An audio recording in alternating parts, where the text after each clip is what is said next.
They are so endangered, so rare, on this earth fewer than 0.1% of all humans will ever see a live orangutan. Experts now believe they will be extinct in the wild within our lifetime. Predict for me that far. Give me 30 years. Well, if things continue going as they are now, in 30 years' time, there will be no wild orangutans left. None. None. The skin. In Los Angeles, California, Baruti Galdicus takes a painful glimpse at our tapes at what has become of her Borneo and the orangutans she has spent an entire lifetime trying to protect. I have to stop. I'm going to cry. I mean... Is this... Oh. That's horrific. And this is where they... I can't look at this. I mean, that's so horrible. They're pointing out how they Killed the orangutan? We watch our undercover footage once again as the man in this Borneo house explains how he discovered 5 endangered and protected orangutans running from forest fires directly into his pineapple garden. How he killed 4 of them with spears, leaving stab wounds. How he ate them, and why he kept the baby.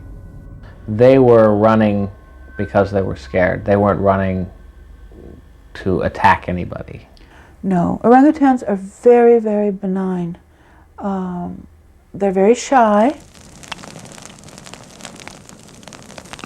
But this year, as man-made forest fires continued to ravage what's left of the Borneo jungle, many orangutans have no place to hide, like the infant named Bache.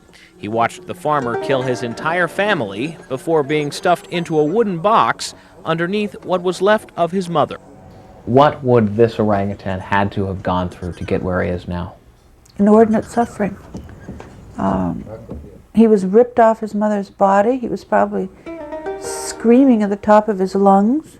Infant orangutans have a very intense relationship with their mothers. They stay on the mother's body for the first 5 years of life, basically.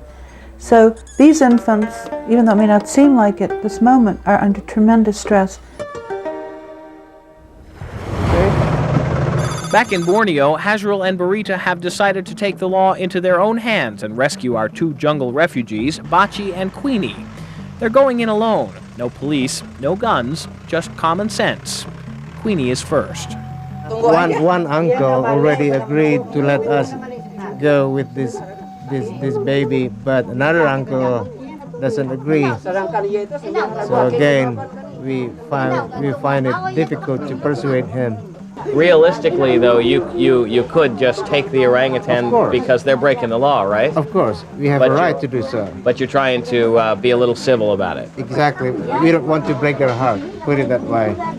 But when Barita tries putting it another way, telling this man he's done a bad thing, that all orangutans are nearly gone, Queenie is let go.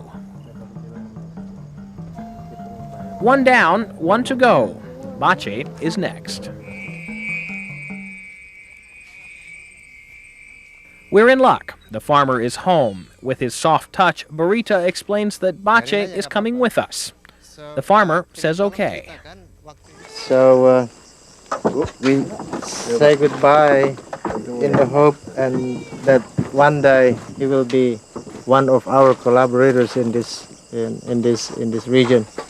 Back at our hotel, Bachi and Queenie meet face to face for the first time.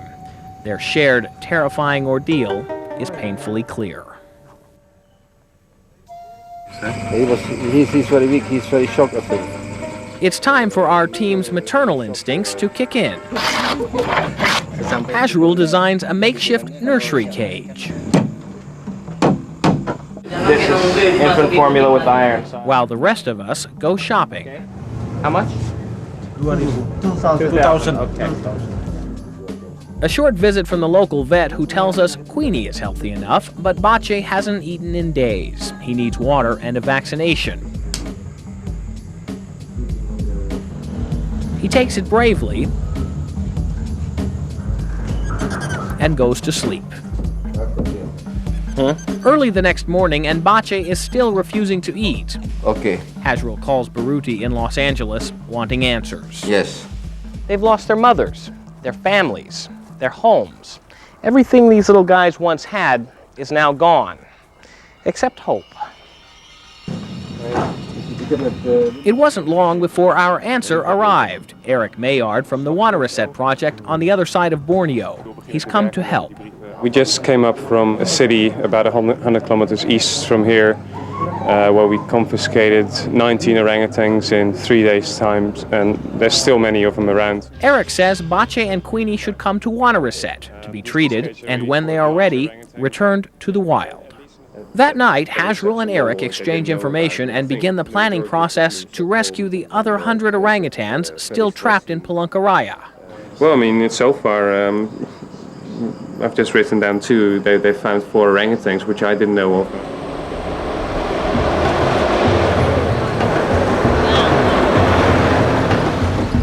So here we are, nursing 2 infant orangutans back to health in the back of a truck on a 7-hour drive to the nearest airport. These airport baggage handlers in the town of Banjarmasin have seen some strange cargo in their days, but this is a first. Bache and Queenie can't travel with us. The law says goats and chickens and even orangutans must fly in a class of their own.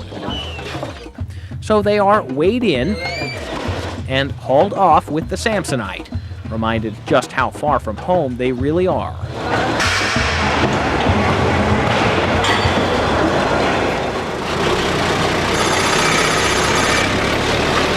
Home, their new home. Water Reset.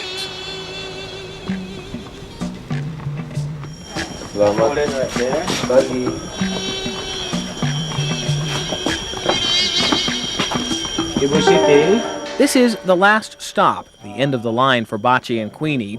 It's also the last time we'll see them. Humans were the one thing they didn't need in the wild. Now, in a sad bit of irony, these humans are the only way back. One thing for sure, we need to save them, we need to take them, we need to receive them. We'll do our best. Thank you very much. Thank you very much. Okay. We'd like to tell you that our story in Borneo is over, mission accomplished. But it is only really just beginning for Burita and Hazrul, who know, like Bache and Queenie, the orangutan will never again experience the freedom of Eden. Because the paradise called Borneo is going fast and up for grabs. How long do you think, realistically, these animals will be out there? It's very difficult to say. It's very sad. Do you think 10 years, 50 years, 100 years, forever? We really hope that they can survive forever. But who can predict the situation? I mean, it's a little easier to predict if you look out there and you see what's become of the orangutan's home. Yes. Before we left Borneo, we said goodbye to Samoy and Angong, who were quietly frolicking away in a jungle created just for them. They were teaching each other, as they should, how to eat termites, how to get along with nature. If only they could teach us. Do you think at some point the government here and the people are going to look out at all of this and say, what have we lost? I hope one day they can think that way. Will one day be too late? Of course, but in conservation work, there is no too late thing. Whatever we can do now, just do it.